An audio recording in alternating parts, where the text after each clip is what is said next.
السلام علیکم ورحمۃ اللہ وبرکاتہ۔ الحمدللہ والصلاة والسلام علی رسول اللہ، اما بعد۔ آج 20ویں پارے کا خلاصہ پیش خدمت ہے، تیار کردہ شیخ ابتسام الہی دہیر حفظ اللہ کا۔ 20ویں پارے کا آغاز سورہ نمل سے ہوتا ہے۔ اس پارے کے آغاز میں اللہ تعالیٰ نے بڑی وضاحت کے ساتھ اپنی قوت تخلیق اور توحید کا ذکر کیا ہے۔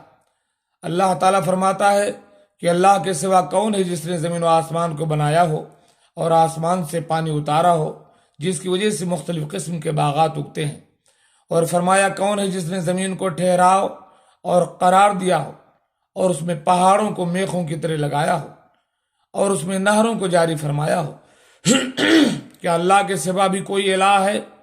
اور مزید کہا کہ اللہ کے سوا کون ہے جو بے قراری کی حالت میں کی گئی دعاؤں کو سننے والا ہو اور جو تکلیف پہنچتی ہے اس کو دور فرمانے والا ہو؟ اور اللہ کے سوا کون ہے جو خشکی اور رات کی تاریکی میں انسانوں کی رہنمائی فرمانے والا ہو؟ اور کون ہے جو خوشخبری دینے والی ہواؤں کو بھیجنے والا ہو؟ نیز فرمایا کہ اللہ کے سوا بھی کوئی معبود ہے جو تخلیق کا آغاز کرنے والا ہو اور دوبارہ اس کو زندہ کرنے والا ہو؟ اور کون ہے جو زمین و آسمان سے رزق عطا فرمانے والا ہو؟ اس کے بعد اللہ تبارک و تعالیٰ ارشاد فرماتا ہے، اگر تمہارے پاس کوئی دلیل ہے تو اس کو سناؤ اگر تم سچے ہو۔ سورۃ النمل کے بعد سورۃ القصص ہے۔ اس سورت میں اللہ تبارک و تعالیٰ نے حضرت موسیٰ علیہ السلام کی ولادت کا ذکر کیا ہے۔ فرعون 1 برس بنی اسرائیل کے بچوں کو قتل کرواتا اور 1 برس ان کو زندہ چھوڑ دیتا تھا۔ حضرت موسیٰ علیہ السلام اس سال پیدا ہوئے جس سال فرعون نے بچوں کے قتل کا حکم دے رکھا تھا۔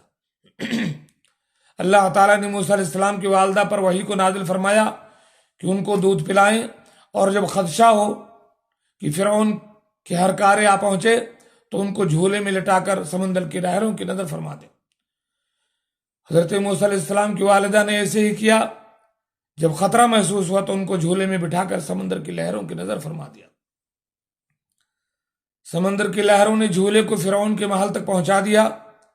فرعون کی اہلیہ جناب آسیہ نے جھولے میں ایک خوبصورت بچے کو آتے دیکھا تو فرعون سے کہا کہ اسے قتل نہ کریں، یہ میری اور آپ کی آنکھوں کی ٹھنڈک بن جائے گا، ہم اس کو اپنا بیٹا بنا لیں گے اور یہ ہمارے لیے نفع بخش بھی ہو سکتا ہے۔ فرعون نے جناب آسیہ کی فرمائش پر حضرت موسیٰ علیہ السلام کو شہید کرنے کا ارادہ ملتوی کر دیا اور ان کو پالنے پر آمادہ ہو گیا۔ ادھر موسیٰ علیہ السلام کی بہن بھی تعاقب کرتے کرتے فرعون کے محل تک پہنچ گئی۔ فرعون نے اعلان کر دیا کہ مجھے اس بچے کے لیے ایک دایا کی ضرورت ہے۔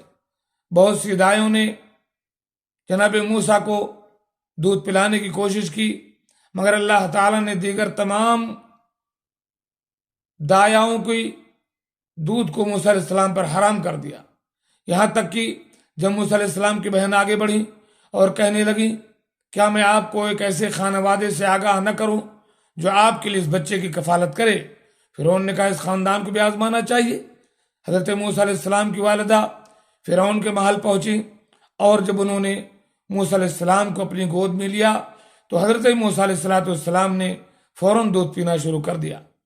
اللہ تعالیٰ کی قدرت کا عجیب منظر ہے کہ حضرت موسیٰ علیہ السلام کی والدہ کو اپنے ہی بیٹے کو دودھ پلانے کی اجرت دے رہا تھا اللہ تعالیٰ۔ موسیٰ علیہ السلام فرعون کے محل میں پرورش پاتے ہیں۔ جب وہ جوان ہوئے تو اللہ تعالیٰ نے ان کو علم و حکمت سے بہراور فرما دیا۔ ایک دن حضرت موسیٰ علیہ السلام شہر میں داخل ہوتے ہیں، کیا دیکھتے ہیں کہ فرعون کے قبیلے کا ایک آدمی بنی اسرائیل کے ایک آدمی سے لڑ رہا ہے۔ بنی اسرائیل کے آدمی نے جب موسیٰ علیہ السلام کو دیکھا تو اپنے ساتھ ہونے والے ظلم کی دہائی دی۔ موسیٰ علیہ السلام نے بنی اسرائیل کے آدمی کے حمایت میں فرعونی کو زوردار تھپڑ دے مارا۔ تھپڑ کی وجہ سے تھپڑ مارنے کی دیر تھی کہ وہ آدمی ضرب کلیم کی تاب نہ لاتے ہوئے مر گیا۔ حضرت موسیٰ علیہ السلام کا اسے قتل کرنے کا کوئی ارادہ نہ تھا۔ جب آپ علیہ السلام نے یہ منظر دیکھا تو آپ نے پروردگار عالم سے توبہ و استغفار کی۔ اللہ تعالیٰ نے جناب موسیٰ کی توبہ اور استغفار کو قبول کر لیا۔ اسی اثنا میں موسیٰ علیہ السلام کو اس بات کی اطلاع ملی کہ فرعون کے ہر کارے ان کو تلاش کر رہے ہیں۔ آپ علیہ السلام نے اللہ تعالیٰ سے رہنمائی طلب کی۔ اللہ تبارک و تعالیٰ نے حضرت موسیٰ کی رہنمائی کی اور ان کو مدین کے گھاٹ پہ پہنچا دیا۔ موسیٰ علیہ السلام مدین کے گھاٹ پر پہنچے تو دیکھا کہ لوگ پانی نکالنے کے لیے قطاروں میں کھڑے ہیں، اور وہاں پر 2 لڑکیاں بھی پانی لینے آئی تھی لیکن رش کی وجہ سے پانی لینے سے قاصر تھی۔ حضرت موسیٰ علیہ السلام نے ان کے لیے پانی نکالا اور ایک طرف ہٹ کر سائے میں بیٹھ گئے۔ جب انہیں بھوک اور پیاس محسوس ہوئی تو انہوں نے پروردگار عالم سے دعا مانگی کہ اے میرے پروردگار، تو میری جھولی میں خیر کو ڈال دے۔ دعا مانگنے کی دیر تھی کہ ایک انہی 2 لڑکیوں میں سے ایک لڑکی انتہائی شرم و حیا کے ساتھ چلتی ہوئی حضرت موسیٰ علیہ السلام کے پاس آئی اور کہا کہ میرے بابا آپ کو بلا رہے ہیں تاکہ جو آپ ہمارے کام آئے ہیں آپ کو اس کا صلہ دیا جا سکے۔ حضرت موسیٰ علیہ السلام مدین کے بزرگ کے پاس پہنچے۔ چند مفسرین کے مطابق وہ جناب شعیب علیہ السلام تھے۔ آپ نے ان کو اپنے حالات سے آگاہ کیا تو جناب شعیب علیہ السلام نے کہا کہ آپ میرے پاس رہیں۔ آپ علیہ السلام نے حضرت موسیٰ علیہ السلام کی شادی اپنی ایک بیٹی سے کر دی۔ حضرت موسیٰ علیہ السلام 10 برس تک حضرت شعیب کے پاس مقیم رہے اور ان کی بکریاں چراتے رہے۔ 10 برس کے بعد حضرت موسیٰ علیہ السلام نے وطن واپسی کا ارادہ کیا اور اپنے اہل خانہ کے ساتھ چل پڑے۔ راستے میں ایک جگہ سردی کا احساس ہوا۔ طور کے پہاڑ سے گزرے تو دور سے آگ کو جلتا ہوا محسوس کیا۔ اپنی اہلیہ سے کہنے لگے کہ تم ذرا ٹھہرو، میں طور پہاڑ سے آگ لے کر آتا ہوں، اس سے ذرا حرارت پیدا ہو جائے گی۔ جب طور پر پہنچے تو خالق کائنات نے آواز دی، اے موسیٰ، میں اللہ عزیز و حکیم ہوں۔ اس موقع پر آپ کو اللہ تبارک و تعالیٰ نے نبوت سے سرفراز فرمایا اور آپ کے عصا کو معجزاتی عصا اور آپ کے ہاتھ کو نورانی بنا دیا۔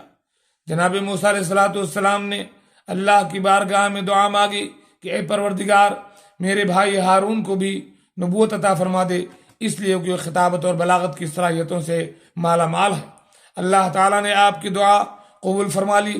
حضرت موسیٰ علیہ السلام فرعون کے پاس آئے تو فرعون نے آپ کی دعوت کو قبول کرنے سے انکار کر دیا۔ موسیٰ علیہ السلام نے ہر طرح سے اس کو سمجھایا مگر وہ نہ مانا، یہاں تک کہ اللہ تعالیٰ نے اس کو پانی میں ڈبو کر ہلاکت کے گڑھے میں گرا دیا۔ اس صورت کے بعد سورۃ العنکبوت ہے جس میں اللہ تعالیٰ فرماتا ہے کہ جو بھی ایمان کا دعویٰ کرے گا اس کو اللہ تعالیٰ ضرور آزمائے گا، جس طرح اللہ نے پہلے لوگوں کو آزمایا تھا۔ آزمائش کے بعد اللہ تعالیٰ اس بات کو واضح کرے گا کہ ایمان کے دعوے میں سچا کون اور جھوٹا کون ہے۔ اللہ تبارک و تعالیٰ نے قرآن مجید میں ان سابقہ امتوں اور افراد کا ذکر کیا ہے جو اللہ تعالیٰ کی طرف سے آنے والی آزمائش پر ثابت قدم رہے۔ ان لوگوں میں اصحاب الاخدود اور قوم موسیٰ کے جادوگر سر فہرست ہیں، جنہوں نے وقت کے حاکموں کے ظلم و استبداد کی پرواہ نہ کی اور اللہ کی توحید پر بڑی استقامت کے ساتھ کاربند رہے اور اپنے ایمان کے دعوے کو عمل سے ثابت کیا۔ اس سورہ مبارکہ میں اللہ تعالیٰ نے یہ بھی فرمایا کہ مشرکوں کی مثال مکڑی کی طرح ہے جو گھر بناتی ہے لیکن اس کی کوئی بنیاد نہیں ہوتی۔ اسی طرح مشرک غیر اللہ کو پکارتے ہیں مگر ان کی پکار میں کوئی وزن نہیں ہوتا۔ بے شک ان کے نظریات مکڑی کے کمزور گھروں یعنی جالوں کی طرح ہوتے ہیں۔ دعا ہے کہ اللہ تبارک و تعالیٰ قرآن مجید فرقان حمید کو ہمیں زیادہ سے زیادہ پڑھنے، سمجھنے اور اس پر عمل پیرا ہونے کی توفیق دے۔ آمین۔ السلام علیکم ورحمۃ اللہ وبرکاتہ۔